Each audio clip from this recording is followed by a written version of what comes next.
I'll call to stand for the affirmation. We recognise the traditional owners of the land were inspired by the early pioneers and by those who gave their lives for our country. We now ask on God's blessing on our deliberations and on our commitment to build a better lifestyle and environment. Be seated.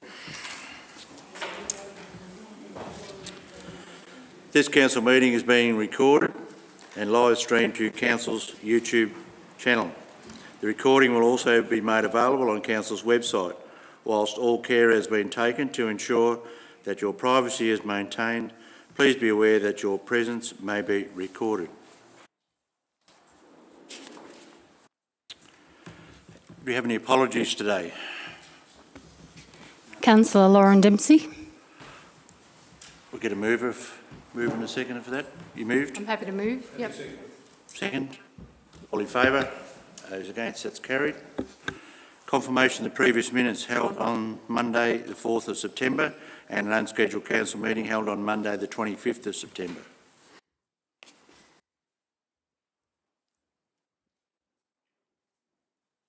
I'm happy to move that those two council meetings, Monday the 4th of September 2023 and Monday the 25th of September 2023, are a true and accurate record of those meetings. Get a seconder?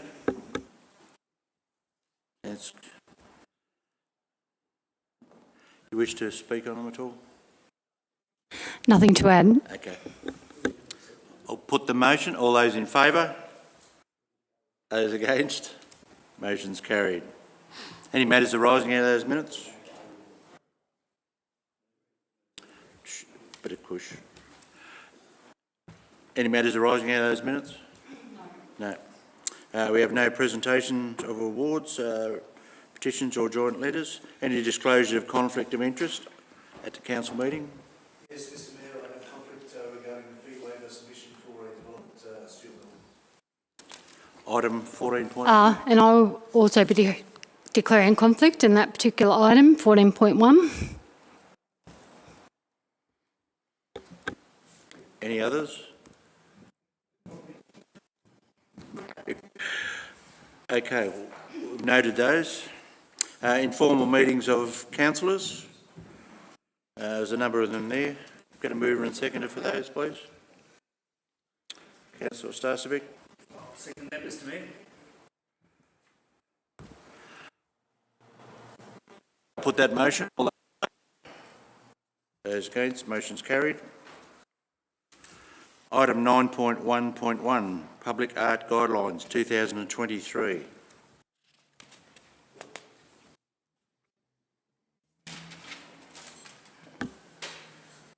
I'm happy to move the recommendation that Council adopts the Public Art Guidelines 2023 and Arts and Culture Policy 2020 amendments. Get a seconder. I'll second that, Mr Mayor. Councillor Heslop. There's been quite extensive work, a lot of community consultation in preparing these guidelines. So the guidelines that, once adopted today, will audit and assess for suitable sites in Northern Grampians Shire for council artwork. The list will be available on Council's website and seek to guide public interest by identifying appropriate locations. Projects will be assessed, funding public art available via Northern Grampians Shire Arts and Culture grants, or Council may initiate public arts projects independently, may identify paid opportunities. Guidelines identify the time spans, the artworks maintenance, conservation and care. Artworks over time can get damaged, so these guidelines also says what happens if the artworks become damaged or beyond reasonable care, and it outlines stages that will be undertaken in these circumstances. So quite extensive. It now opens up a lot of potential doors for artworks and gives us guidelines in which to proceed. Councillor Haswell. Nothing further, Mr Mayor. Any other councillors wish to speak? Wish to sum up, Councillor Heslop? Nothing further to add. Okay, I'll put the motion. All those in favour? Those against? Motion's carried.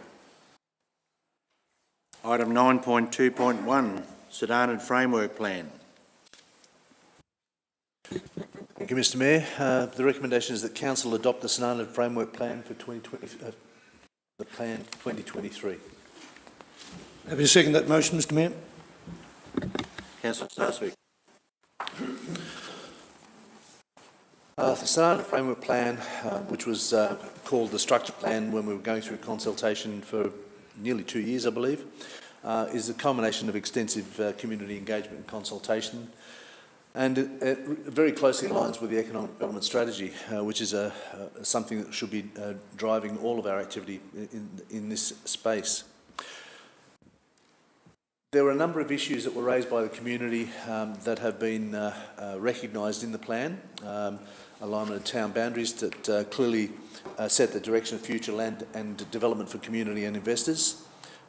There are themes that talk about the housing diversity, industry, agribusiness, land supply, community services and such.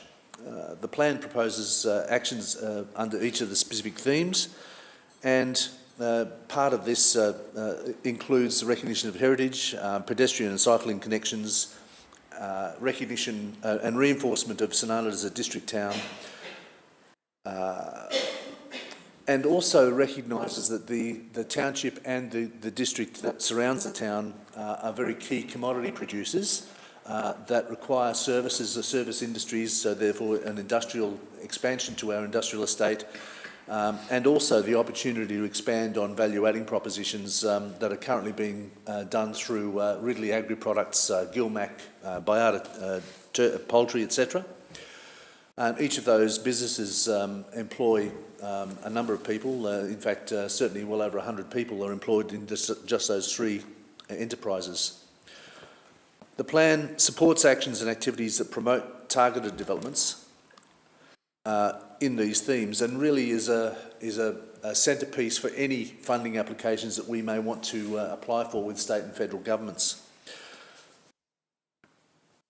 Some of the issues that we see, for example, the new industrial estate along the Melbourne or along the Sunraysia Highway, council just cannot fund in its own right. That's just not possible. However, it can advocate for funding from Regional Development Victoria, from the Victorian State Government and from federal government to facilitate that development, to improve our access to service industries and also to agribusiness ventures. To that end, it's one of the foundation documents that we need so that we can actually get appropriate infrastructure developed in this town.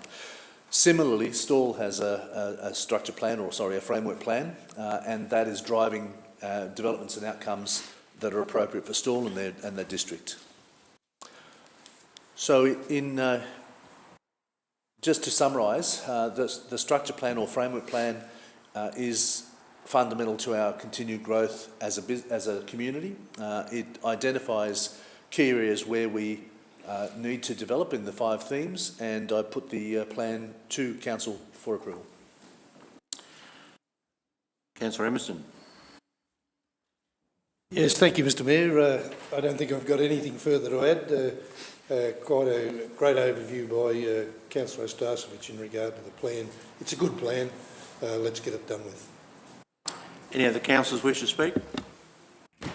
Yeah, I'd just like to add that so the vision for Sonata was gained following community consultation with community. So there was 300 responses. So there's quite a lot of responses and quite a lot of input from the community in this plan. So the Sonata Framework Plan, once finalised, outlines an implementation plan. So there are other stages that will be adapted and outlines future steps to be undertaken. So some of the themes, one of the themes being a cultural heritage assessment to identify assets needing protection and to be celebrated. One of the issues that it did state was an issue being open spaces. Sonata has established a network of public open spaces. They are the key to the identity of the town and need to be protected and enhanced. Another one of the issues being the identity, heritage, culture. So concentrations of heritage buildings and open spaces in the renowned main street are vulnerable to neglect and demolition. So some of the key constraints and challenges are heritage overlay, lack of heritage and cultural protection and recognition within the town. So it's looking at main street precincts, what will be done there, so that the main street precinct encourages businesses with retail, community and food offerings, developments that benefit from proximity to the town centre and help St. economy. So there's a lot in the in this actually framework plan. It will be an evolving document, but I do like the attention to St. and its heritage culture and the value that it has to St. residents. Any other councillors wish to speak? Look, I just add my 2 bobs worth. It's a very good, strong plan. It's good to see that both our major towns have a very strong structure plan around them and a framework plan, and I think it is addressing some of those things that have been perhaps not perhaps strong enough in the past. So, good plan. Congratulations on everyone involved, and it's good to see both towns have a strong framework plan around them. You wish to sum up, Councillor Starsvik? Only in so much as I invite the public to read the document, to understand the directions, the themes particularly for this community, and that the revised plan, after some extensive discussions amongst the community, addresses a number of issues, particularly the opportunity to realign activities within this town to take full advantage of the strengths of this town and the district, which is value adding for commodities that we produce that otherwise would simply go down the highway onto boats and away we go. Thank you, Mr. Mayor. Yeah. Put the motion. All those in favour? Those against? Motion's carried. 9.3.1, exemption for farm shed policy. Yes, Mr. Mayor. The recommendation is that Council adopts the reviewed exemption for farm sheds from requirement to obtain a building permit policy as proposed. Get a seconder? I'll second that, Mr. Mayor. Councillor Haswell. Yes. This change in the sheds, in the permits for sheds, follows the following. The following conditions are associated with this exemption. The farm shed must not exceed a maximum floor area of 500 square metres, must be structurally adequate in accordance with Part 2.1.1 of Volume 2 of the Building Code of Australia, must be constructed on land in a farming zone and used for farming purposes and does not require a planning permit, must not be within the following setbacks. So it's got to, the farm zone, it's got to be in a farm zone, it's got to be 100 metres from a road zone category 1 or land in a public acquisition overlay. It's got to be 40 metres from a road zone category 2 or land in a public acquisition overlay to be acquired for a road category 2, that's later. 20 metres from any other road, 5 metres from any other property boundary, 100 metres from a dwelling not in the same ownership or not in a designated flood zone. So it'll free up a lot of the red tape around building sheds on a farm, but it does come with stipulations, size constraints and setbacks. Councillor Grady. Yes, Mr. Mayor. There's been no changes to the legislation since 2018, and the content of the policy therefore does not have to be updated. The policy template format has, however, changed since 2018, and this policy was updated to the current template to cover the changes. But basically, very little's changed. Thank you.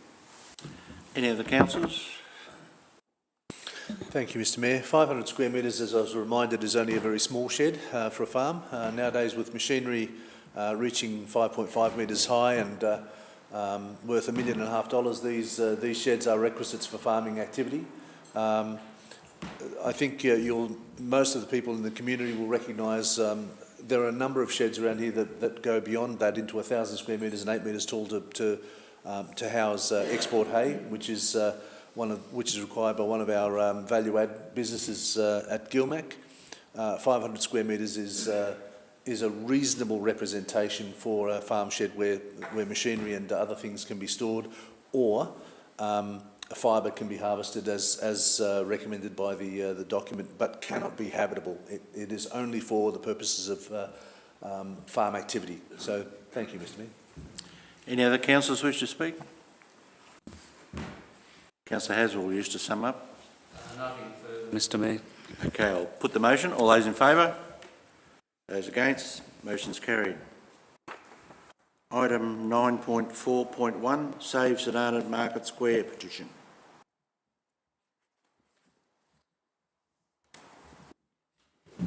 Yes, thank you, Mr Mayor. I'd like to move a motion in relation that Council notes that the consultation process undertaken was developed and delivered in line with Council's IAP2 community engagement policy, which is consistent with the Local Government Act 2020 process. Get a seconder for that motion. I'm happy to second that motion. Councillor Starswick. Councillor Emerson. Thank you, Mr Mayor. The process of dealing with petitions is quite a wide one and a little bit inconclusive, in fact. But my motion today is processing the fact that we have a number of petitions in regard to the same event. Where council can't deal with some things under the Local Government Act, they can certainly deal with the process of attending to the petition, which my motion has agreed with. Having said that, some of the points made in the petition were irrelevant because it's not covered in the Local Government Act. One of those is to rescind a motion of council that was made at a previous time. The Local Government Act doesn't allow us to do that, so we can't adhere to that from a petition point of view and represent the petitioners in regard to that. That specific regulation, the only way it can be overlooked is if after a period of 3 months another motion is presented to council which is different from that motion. So what that means, even though we accept the petition from the community with a large number of signatures, it's not something that we can adhere to under the Local Government Act to dismiss the last motion that was moved. In regard to the relocation in the car park, the loss of trees in Golden Street, the heritage issues, concerns about the consultation process, which I've already spoken to, and a clarification of the planning process. Most of those things are still ongoing. Unfortunately for these petitioners, this needs a decision of council sooner rather than later because of the urgency of providing extra childcare for the children in this community. I hope that addresses all the points. Council is satisfied that they've conducted themselves in a way that meets most of the points, but there's still some work to be done going forward with some of the other petitioners' ideas on what's been lacking in the council process. Thank you. Councillor Starswick. How can I follow that up? I think Councillor Emerson has addressed the commentary completely. I have nothing further. Any other councillors wish to speak? Yeah, look, I just want to just update the petition on the officer's report. Says there's a total of 655 signatures at 31st of August. Well, as of 28th of 9th, 2023, there was a total of 723 paper signatures, 194 from Change.org website, gives a total of 917 people. 917 concerned people that have signed the petition because they believe that, as Murray said, there's an outline of why they've signed the petition. And we look at St Arnaud population, so it's 221 the census, there's 2,318 population. So we have 917 people have signed a signature in some form, whether it's a paper or on Change.org website, because of their concerns. I think that's a lot of people, and I think that we need to pay attention to the amount of people that have filled in this petition for reasons, that they do. But I just think that we need to listen to those numbers. Any other councillors wish to speak? Wish to sum up, Councillor Emerson? Yes, Mr Mayor. One thing, and my fellow councillors can call me to order if they wish. I think it's very important that we note the passionate people within our community that are taking a direct interest both for and against this development. And we're trying our best to come to an amicable decision which won't suit everybody, but which will suit a greater portion of the community. Look, I think it's admirable that people have come forward, signed petitions, put in X amount of hours into their fight either way to retain or to go against the decision of council, and I commend them for that. Okay, I'll put the motion. All those in favour? Those against? Motion's carried. Item 9.4.2, save option for petition.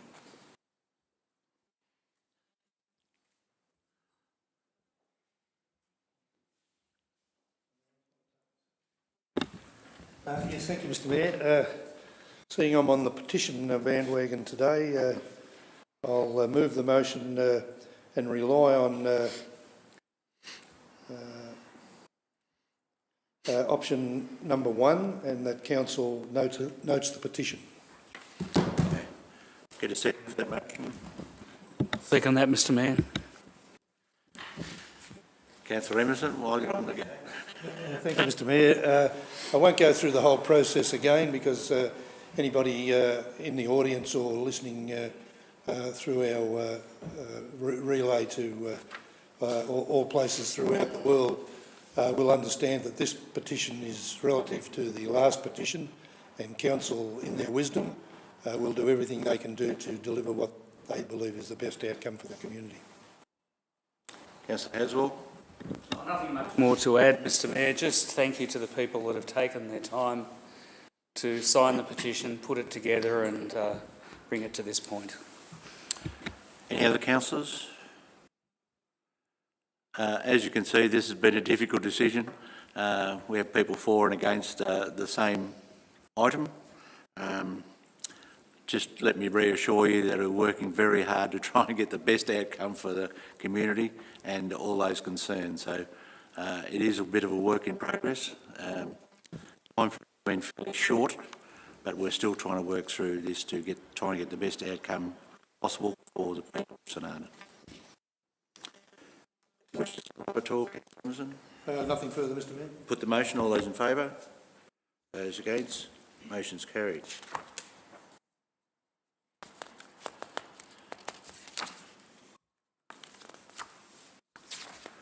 Item 9.4.3, St Arnaud Tennis Facility Lease. I think this one needs to be deferred, so I would get a motion to defer this till... Yeah, I'm happy to defer the motion. I'll second that, Mr Mayor. Wish to speak on the motion? No, it's being deferred and will be up again at a further council meeting. Wish to speak? Nothing further. Yeah, I think there's a couple of things still to be resolved, so this will come up again very shortly. So, in that case, I'll put the motion. All those in favour? Those against? Item deferred. Item 9.4.4, delegation update. Yes, Mr Mayor, happy to move the motion that subparagraph A, section S5, instrument of delegation from the Council to the CEO. Quite a lengthy motion, if you are prepared for me to read it all out. In the exercise of the powers confirmed by section 11(1)(b) of the Local Government Act 2020, Council resolves that 1, there be delegated to the person holding the position or acting in or performing the duties of Chief Executive Officer, the powers, duties and functions set out in the attached instrument of delegation to the Chief Executive Officer, subject to conditions and limitations specified in that instrument. 2, the instrument comes into force immediately upon this resolution being made and is to be signed by the Council's Chief Executive Officer and Mayor. 3, on the coming into force of the instrument, all previous delegations to the Chief Executive Officer are revoked. 4, the duties and functions set out in the instrument must be performed and the powers set out in the instrument must be executed in accordance with any guidelines or policies of Council that it may from time to time adopt. And B, S6, instrument of delegation from Council to members of Council staff. In the exercise of the powers confirmed by the legislation referred to in the attached instrument of delegation, Council resolves that 1, there be delegated to members of Council staff holding, acting in or performing the duties of officers or positions to in the attached instrument of delegation to members of Council staff, the powers, duties and functions set out in that instrument, subject to the conditions and limitations specified in that instrument. 2, the instrument comes into force immediately and the instrument is signed. 3, on the coming into force of the instrument, all previous delegations to members of Council staff, other than the Chief Executive Officer, are revoked. And 4, the duties and functions set out in the instrument must be performed and the powers set out in the instrument must be executed in accordance with any guidelines or policies of Council that may from time to time adopt. Get a second of that. I'm happy to second that.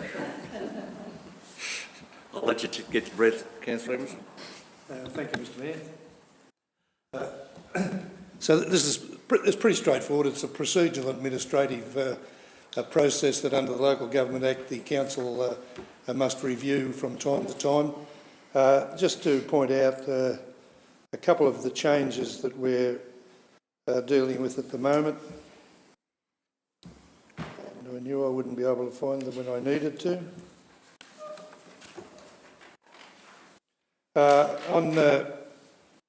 On S5, the instrument of delegation for the Council to the Chief Executive Officer, under 1.3 expenditure for the renewal of insurance, the amount has been adapted from 400,000 to 550,000. This amount has been updated due to the rise in the cost of work cover insurance for 23-24, and the changes under S6, 1, the inclusion of the new position, Director Strategy and Prosperity and Engagement. This position has been included in all powers provided in the planning team under the Planning and Environment Act. The other change under S6 is the inclusion of the new position title, Principal Statutory Planner. This position has replaced the Senior Officer title in powers provided under the Planning and Environmental Act. Purely procedural stuff that we're required to undertake under the Act, Mr Mayor. Councillor Starcevic. First, congratulations, Councillor Emerson, getting through that list. Nothing further other than this is business as usual, and we should try and summarise these motions a little bit better. Right, in shorthand. Any other councillors wish to speak? Wish to sum up, Councillor Emerson? I don't think there's anything further. I'll put the motion. All those in favour? Those against? Motion's carried. Item 10, notices of motion or rescission, and we do have one there, Integrated Early Childhood Centre, Sonata. Thank you, Mr Mayor. The motion is that Council addresses the critical shortage in the early childhood service delivery capacity through an integrated approach that includes the following activities. 1. Expand the current Earning Learning Centre review to recognise the critical shortage of places available to families for long day care in St Arnaud and surrounding areas within the Northern Grampians Shire Council boundaries. 2. Identify the current and future service requirements across long day care and embedded pre-prep that specifically addresses the current waiting list and projections into the next decade. 3. That the Northern Grampians Shire Council immediately commence the process of identifying a greenfield site for the development of a fit-for-purpose integrated childcare facility in St Arnaud into the future with attention to expanded capacity through growth. 4. Consults with the community and undertake other relevant investigations to provide Council with details of the need, cost and any relevant information to the development. 5. Fast-track the delivery of an outcome to meet the current needs that also recognises the growing demand in this sector within a 5-year timeframe. 6. In conjunction with the relocation of the existing and proposed ELC facilities, Early Learning Centre facilities, to protect the Market Square car park and, more importantly, the green space used by the extended community using appropriate planning scheme instruments. Get a seconder for that motion? Happy to second, Mr Mayor. Councillor Starcevic. Thank you, Mr Mayor. I'm going to read from the notes, if I may, because this has taken 2 months to summarise. Council operates an early learning centre in St Arnaud that currently has a reported shortfall of 60 places, but this may not accurately reflect the current shortfall. Emily Gosden wrote to the local newspaper, the North Central News, and specifically called out the 60 places that were part of the shortfall and that the list had been closed. So therefore 60 may be the best outcome, not the worst. Reports indicate the extensions to the waiting list are no longer being recorded, so there is a clear evidence that there is an unmet demand for early childhood care broadly.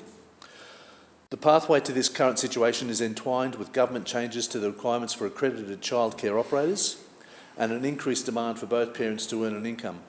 Irrespective of the cause, there is a clear and unmet demand for early childhood care to support working parents.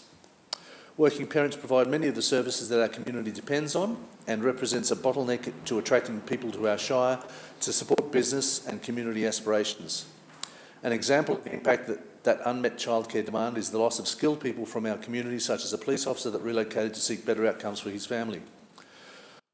Over the top of this unmet demand, the Victorian Government provided Northern Grampians Shire with new infrastructure to support the rollout of 4-year-old pre-prep immediately before Christmas 2022. The new infrastructure provided by the Government was a valuable and timely Christmas present, but it did create challenges. Council management have negotiated for the provision of 2 33-place modules that can be can meet the mandated 4-year-old pre-prep requirement, but also enables greater utilisation of the space to cater to 3-year-old pre-prep children. This enables better utilisation of the ELC space that has the potential to reduce the waiting list from anywhere between 10 and 35 children, depending on their age and Council's available human resources. So that goes to responding to Emily Gosden's view that the list is untenable. She's right. This expansion in service delivery depends on co-locating the pre-prep facility with the ELC to maximise current staff utilisation. The alternative approach is to adopt 2 separate locations that will increase costs, with estimates ranging from, when I wrote this, $200,000 to $300,000. However, we've been advised that it could be more than double that. So more work to be done there. Council has been accused of being short-sighted. However, circumstances have overtaken Council, and that has prompted a reaction to meet additional service delivery challenges. Consequently, co-location of facilities was considered the best option to deliver services in the short to medium term until the ELC review was completed. While not a perfect solution, it does provide a fit-for-purpose outcome for the immediate term. The perfect solution would see a new facility provided that integrates all aspects of early childcare, that may include expanded maternal care services in one location, with sufficient area to expand into the future.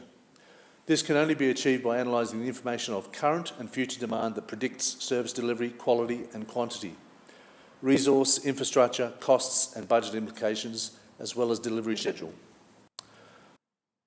The rationale behind this motion is that each of the actions identified directly addresses the size and service capacity of an integrated childcare program and ensuring that the Market Square and adjoining car park are protected.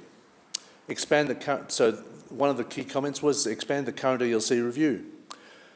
So the council was involved in a ELC review before the pre-prep was parachuted into the Shire. And currently the Sananda ELC is reported to have a waiting list of 60 places that was reportedly closed in 2022. The waiting list to attend the ELC is reported to be greater than 60, but the nature and extent of services and the resources required remains opaque. The current review of ELC may address the current and short-term requirements, but a clear vision of the service requirements into the next decade in line with the 10-year planning horizon used to develop council plans is warranted. The expanded ELC review must identify projected ELC service delivery, human resources and infrastructure requirements for a centralised facility that incorporates all aspects of early childhood care and education to meet demand. The current and future service requirements. Projections should provide current and projected demand for the number of children and the type of services required. Analysis of the data will lead to a definition of council staff numbers, a skills matrix and the pathway towards engaging appropriate trained and skilled staff. Specific emphasis on local recruitment and training through a cadetship scheme or similar arrangement should be considered a priority with direct engagement with tertiary education partners. Projections around the service delivery models by direct engagement with the Department of Education to establish future service delivery model adjustments with either expansion or contraction of services. Integrated infrastructure program. A service delivery model based on an integrated facility will most likely require an expanded site that will remove the ELC from the current location. This enables the reinstatement of the car park and expand the green space into what is currently the ELC area. Relocating the integrated childcare facilities to a centralised location that includes area to expand to overcome the current shortfall in places offered will avoid the current constrained site. Protect Market Square and the adjoining car park. In conjunction with the relocation of the existing and proposed facilities, Council needs to consider how best to protect the green space used by the community for celebrations, events and other activities. Council needs to consider how best to provide long-lasting protection of the public space, including the car park, that satisfy government legislation and regulation. An options report that identifies the potential pathways to protect the community area and car park should outline the measures required and the protections afforded by each approach. Further, the fate of the current ELC building needs to be established through direct positive community engagement that will deliver an outcome to maintain the building, an extension to an existing service such as expanded library, or its complete removal and extension of the green space. Thank you, Mr. Mayor. Thank you, Mr. Mayor. I'm more than happy to second the motion. And of course, so I should be because I helped Councillor Starcevich draft it, so I've probably got to support it. Most of the points that Councillor Starcevich makes I support wholeheartedly. It is time that we put our heads to the grindstone and worked out a better proposition for our young children as they start to move through the kindergarten system into the state college or whatever school system they go through. But the motion, in my opinion, even though I support it, it's not connected to the current preschool 4-year-old kindergarten position we have at the moment. And that will be decided aside from this motion. This motion is good in regard to getting our organisation to acknowledge that this is what councillors and the community wants, is a new childhood centre somewhere along the way. And they need to put the officers need to put their minds to that situation within the next 5 years so we can deliver on Councillor Starcevich's motion. That will be a real challenge because there's a lot of groundwork to be done in regard to how we finance it, where the finances might come from, how many kids we've got in 5 years' time, whether it's still growing or whether we're providing enough accommodation for our children. So in regard to the motion itself, it is a good motion. I support it, but it is not in any way, in my opinion, connected to the predicament we have at the moment with the pre-4-year-old kindergarten process, which we've still got some work to be done on. Any other councillors wish to speak? As we can see, this is not an easy situation to deal with. It's very complex. Groundwork to be done. Councillor Emerson's addressed the point that our current predicament, but I think this is a good long-term motion to investigate thoroughly the childhood needs of St Arnaud into the future, and to find a location that actually fits the purpose for what it was meant. So I'd like to call for a division we haven't voted yet. Okay. before you put it to vote. Okay. All right. Any other councillors wish to speak? Wish to sum up at all? Councillor Starswick? Thank you, Mr Mayor. Look, I think it's pretty clear that the existing facility, even in a status quo where there's no growth, is insufficient to meet the needs of this community. I think that's pretty clear. To have the pre-prep parachuted into the community and enter into the debate has been one of a challenge, but what we do offer here is end-to-end service, so we have bookending of care for kinder students, and we've got to recognise that this, if we're going to grow this this community, we have to have a different location for that facility out the back there. And to that end, we need facts and figures, and so therefore we need to know what the current situation is in terms of student numbers are, and what we can do about it in the future, and where and how and how much. So thank you. Okay, I'll put the motion. All those in favour of the motion? Those against? Get the division. Okay, we've got the numbers recorded. Motion's carried. Item 11, reports from councillors and committees. Who wishes to start? Councillor Grady? Councillor Grady, we'll start with you. Yeah, we've had a bit on this last month since the first one when I went down. We had a look at some flood problems in Great Western, which Trenton's we're going to sort that out. Did the Halls Gap ratepayers meeting, which went very well. We've got a very good committee out there now that's growing, a bit like the one at Great Western. Grampians Brush is opening. We went out to that with Councillor Mayor.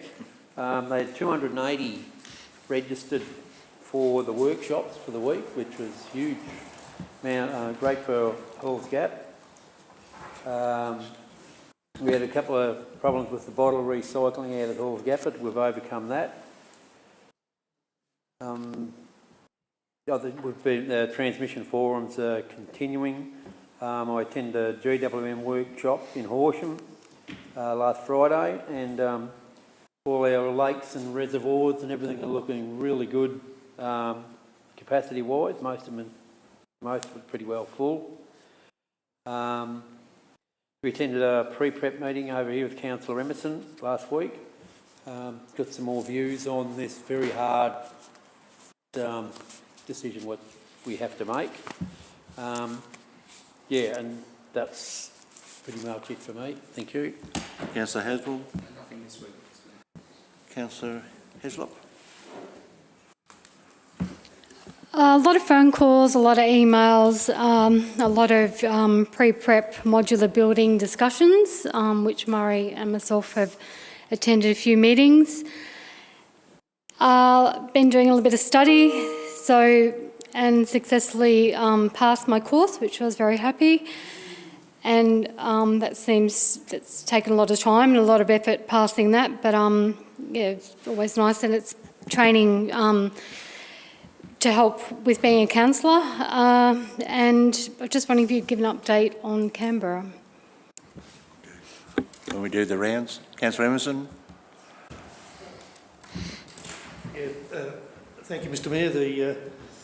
Same old for me, council meetings, briefings, MAV, you name it. I've done it in the last few weeks, but that's what I'm required to do as an elected member of council. But the thing that has taken a lot of time, and I don't want to keep harping on it, but has taken a lot of my time in the last month, is the pre-prep buildings. It's a process that I'm trying to go through in my own mind to make sure I deliver the best outcome I can, along with my fellow councillors.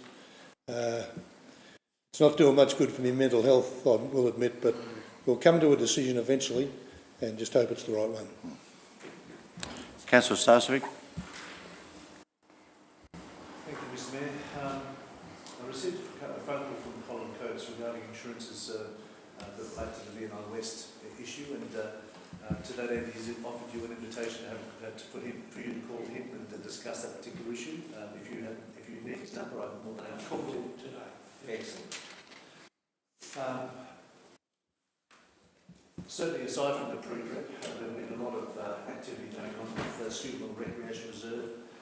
There's been an enhanced activity down the Rec Reserve with the new committee there. To that end, they were looking at various funding activities and some direction to council for some of the activities will be forthcoming. Oh, turn your mic on. For those of you that don't know, I have this problem on a live feed as well. I always go mute, unfortunately. Thank you. Again, still. The Youth Strategy Reference Group has met. We met sometime last month. We've got another one coming up. It's working through the detail of how the young community across the Shire, not just St Arnaud or Stawell, are engaged within the broader community. To that end, the issues that we've got here in St Arnaud were raised with the young people. The three projects that they're very particularly active in. One is the pump track, the other one is the arts and crafts, which for people that are not so bent on sporting activity, and also the reinstatement of the Goldfields Reservoir for young kids and their families to go out fishing. So they're the three themes that are taking shape. How they're brought to conclusion is another matter, but one of the particular issues is that the pump track in particular, the parents are organising a community enterprise approach rather than going through council and seeking funding. To that end, we've received funding which is currently in SCAN's coffers of some money from the Neighbourhood Watch Committee that wound up, and they wanted a project. They wanted those funds to be attributed to a project particularly for young people, so it was a great match. And to that end, Lions in St Arnaud have also agreed to be the project sponsor and provide their coverage in terms of their incorporation, the insurance cover and so forth. So things are slowly coming together, and the parents and kids are working through that detail. Trenton and I had an opportunity to meet with some folks at Clyde Street who were unaware of the impacts of the flood study and the retention basin. They were quite concerned about the fact that the retention basin was being seen as a dam which would then harbour all sorts of insects and the like. So we were able to put their minds at ease and explain to them that the flood study required some attenuation of the flood flows, and that the basin would typically be empty year round except for those high rainfall incidents, the intensive incidents. St Arnaud CFA had a presentation dinner, and there was a fairly extensive turnout actually for the presentation dinner, with some tremendous service commitments by members of the community, some up to 45 years. I know our Mayor has done more than that, so congratulations to you. I don't know whether you've got as much of a chest to pin all those medals on, but it'll get there. Stuart Mill Water Incorporated, Water Supply Incorporated had their AGM, but they've also had some challenging issues with GWM Water. Stuart Mill Water Supply have written documentation that they're exempt from the Water Act under the seal of the member of Swan Hill, Mr. Peter Walsh, and to that end, They invited me to attend their meeting to go through some of the details of the Water Act, of which I'm familiar with, and I'm happy to support their activity. Look, I'd like to raise the other issue for councillors that were involved in the previous council that brought Lord Nelson Park facility to fruition, $4.2 million project, which has been fantastic. But the unintended consequences, if I can put it that way, I had the opportunity, I was invited to the football, netball and hockey presentation dinner over the weekend, and I've got to say that I was thoroughly impressed with the view that all three clubs are now coming together. It's something that was not really on the agenda before. I suspect it has a lot to do with the facility up there, but also with the management for each of those clubs. Very proactive, very experience for their teams. Yeah, Mike's gone out again. Very focused on one club theme, which I was really impressed with, and I commend them all for the work that they've done to deliver that. The presentation night was for all three codes. At the one location, they had the juniors on from 3 till 5, and then they had the seniors on from 7 till 10, I think we left, and they were still going. So the McDonald Hall provided enough seating capacity for that exercise, which was terrific. We continue to have an issue with B-double trucks coming up the main road. This has been an ongoing issue for a year or so now, but it's also spreading to Murray Road and Stewart Low Road. It's happened in the last 2 to 3 months. There just doesn't seem to be a trigger as to why that's happened, and it appears that the trucks are coming back empty along those roads. The roads are suffering some damage. And can I report that Barb Decker and her horses were frightened by the speed at which the trucks are going, and community members are taking action into their own hands by putting up signs along the road to say slow down. There's no place for the B-doubles on these roads. They shouldn't be there in the first place. I've got enough evidence from Janelle and Joe Medlin on trucks passing their property at Strathfillan. We do need to do something. We need to engage with the heavy vehicle and get them to do their job. And their job is to come up here and police this activity. So I'll put that more formally later. And the other issue that's been coming up with both the St Arnaud Country Club and the St Arnaud Bowling Club relates to the sports and recreation plan, which needs to have been completed because it seems to be a logjam for application funding for various proposals that they've put together. I will also commend those two groups because they have taken a lot of effort and time to develop proposals for shelters, for synthetic green upgrades, for disabled toilets and disabled facilities, and expand services, both for the country club and also for the bowling club. And any delays in seeking funding from a constrained budget is really not going to be very helpful. Thank you, Mr. Mayor.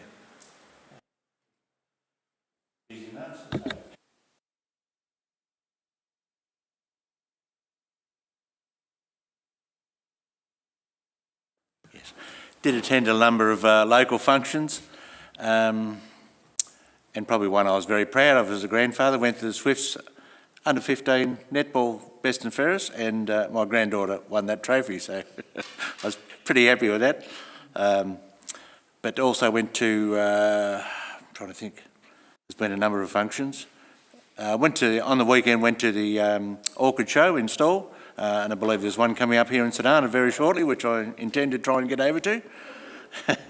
And yeah, it's been a little bit tricky a year for orchids apparently, but still put on a great display, and they're quite intricate and always fascinate me the way orchids look, but very dedicated people to raising orchids. So just on the Canberra trip, and it seems a long time ago, but we did go up to Canberra. I think we had 8 meetings, is that correct, I think? We saw one minister, but the others were senior staffers, and had good discussions around various topics. probably one critical topic was V&I West, and certainly made the thoughts of the people of this area very clear to them. Didn't get much reaction to it, but just on when you mentioned insurance before, we did catch up with, or Brent's certainly caught up with the CEO of Insurance Council of Australia, and we are going to try and catch up with him.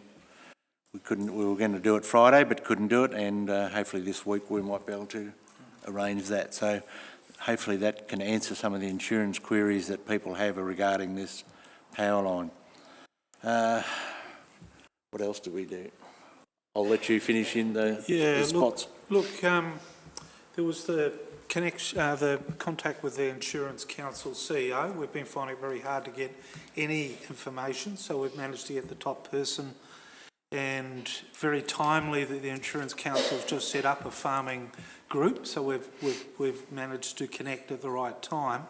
There were a few other things that came about. Councillor Stasovic raised the issue about council not getting the 15% pay rise given out by the federal government to aged care. We raised that with a number of politicians. They were completely unaware of it, so I think that was a fact. And then we followed it up with a letter to the relevant minister, so that was good. And in fact, Anne Webster MP also followed it up with a letter. The other thing that came out of it was just awareness around where to put our efforts in for funding. For example, there's been a significant rationalisation of regional funding under the Labor government into this regional precincts and partnership fund. So 4 funds that we've traditionally relied on have been all centralised into this fund and actually reduced. And so we've got a couple of strategies around that. We're looking at the Heath Street Bridge being considered as a wider precinct because it fits that funding, and also the industrial activities, Action Steel, Frues, etc., focusing our efforts into that fund. So I think in terms of intelligence gathering, it was very good. There was an encouragement by one of the shadow ministers to be a bit more, how would you say it, Mr Mayor, assertive or over the Western duplication and not be so polite. Billboards and perhaps a bit more statistics around road fatalities and lack of productivity, so that's an interesting one. And the final one that I got out of it was around this massive housing package that has been announced. What we actually found out is the 10 billion isn't 10 billion. The 10 billion is the capital amount. It's only the interest that will actually be used on the housing fund, not the capital itself. And the $1 billion of cash, which has been agreed to by the Greens, will largely go into city areas. So personally, I think probably we won't be putting a lot of effort into that given what we found out. So that was about the summary of it, Mr Mayor. Yeah, look, we did have a catch up with some members of the Department of Infrastructure, which was quite good, and got a bit of set up that connection with a couple of people within the Department of Infrastructure, which hopefully will bear fruit down the path. But probably a little bonus is we did run into the Minister for Infrastructure, Catherine King, at the airport. Spoke to her for about 15 minutes and trying to organise a meeting with her later on this month, which she did conduct a 90-day review, which has turned into about 160 or 70-day review. The disappointing news was we did have some money earmarked for C-class roads around this area. Unfortunately, that has been unsuccessful. And did point out that the state money for road repair too has been, in actual fact, reduced. The road flood funding has been included in the road repair money this year. So the numbers are similar, but the amount is less. And I think overall, as our CEO said, it was a good fact-finding mission to Canberra. So hopefully down the track things do pay off. All right, could I get someone to move and second those reports? Yeah, happy to move, Mr Mayor. Second that, Mr Mayor. All in favour? Against is carried. No matters of urgent business. We do have some public questions, and I'll read them out. Notice Anne Hughes has got the first question, and I'll read the question out, and then perhaps Mr. Fiddle Trenton, you could reply. For the application for the Wild Horses Festival at 99 Toomey Road? Tawny. It's Tawny Road. No, it's got an M, not an R in. Road Karapui West in December 2022. No response or information was received from Forest Fire Management. That's DECA now, I think, not DELP, regarding risk or problems with vegetation levels, flammability in the surrounding national park. My question is whether or not Northern Grampians Council is going to consult with Forest Fire Management over the risk posed to not only the festival site and the festival goers at 99 Tawny Road, but also to the park itself and all surrounding landowners by possible increased fire risks after 3 very wet years. Over to you, Trent. Thank you, Mr Mayor. So in terms of a planning permit, all matters concerning fire risk and triggers under the Bushfire Management Overlay are referred to the CFA for comment as required by the Planning and Environment Act and the Northern Grampians Shire Council Planning Scheme. But as a requirement of the Wild Horses Festival Planning Permit is to provide Council with an emergency management plan which prescribes how emergencies, including fire, will be dealt with during an event. As part of Council's consideration of that emergency management plan, we do take those plans to our Municipal Emergency Management Planning Committee and the Regional Emergency Management Committee, where emergency management authorities are represented, including CFA, Police, Ambulance, SES, Department of Transport and Forest and Fire Management. So in short, yes, Council will be consulting with Forest Fire Management through its established emergency management governing and coordinating mechanisms. Thanks. We have a second question from Peter Rose out at Karapui. Deep guttering existed for decades in the Pier Street, St Arnaud, presumably because of its vulnerability to flooding. So when new curbing was installed, why did the Council choose not to include underground piping and grills and connect them to St Arnaud Creek water during floods? Has this issue now been addressed? Second question for you. Yes, thank you, Mr Mayor.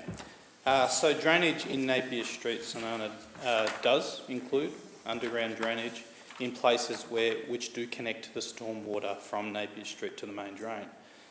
So during multiple stages of the Napier Street works, underground drainage was installed along Napier Street between Mill Street, Jones Street, between Elmer Street and Walker Street, and between Raglan Street and Market Street, all connecting to the main drain at different points being Jones, Elmer, Walker and Market Street.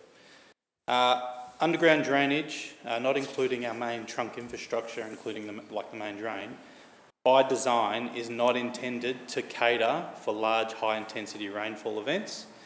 It is expected that once the underground system is at capacity, that stormwater moves overland through in the road reserves, where we try and direct it back into the main drain until it eventually dissipates.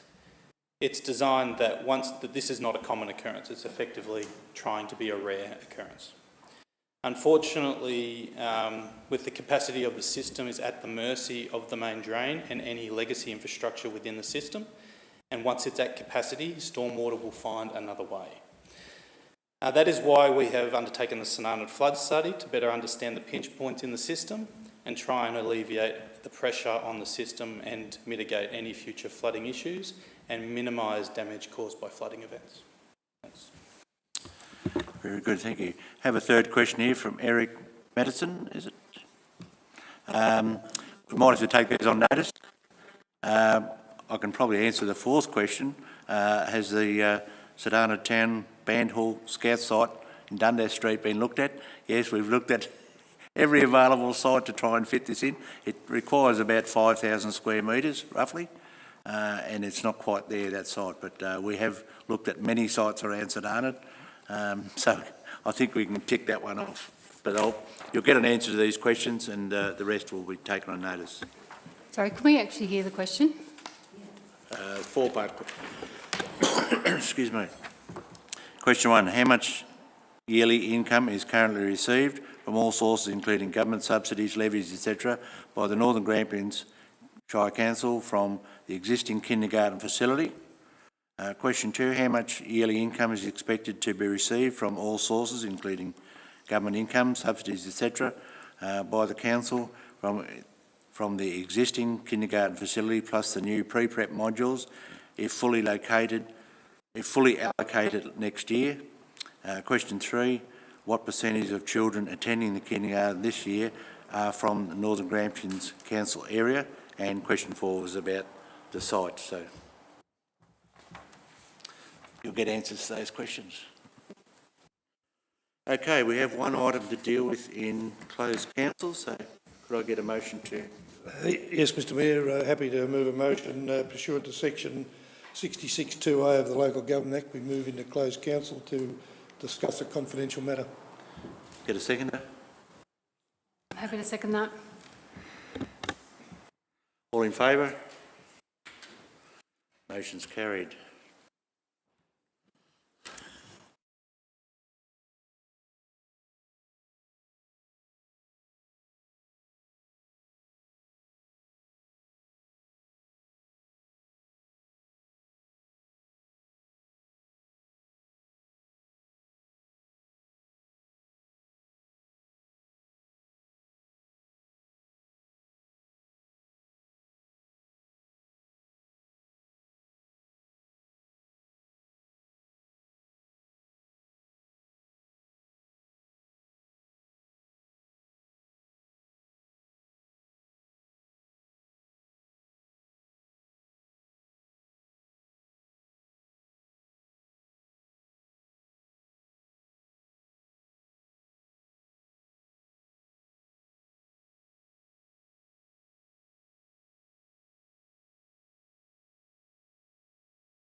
Mr Mayor. Pleased to report on the matter discussed and resolved in the closed council session. Item 14.1, the council refuses the partial statutory planning application refund fee for application number 5/2022.113.1. Thank you. That's it. Okay, there being no further business, we'll declare the meeting closed.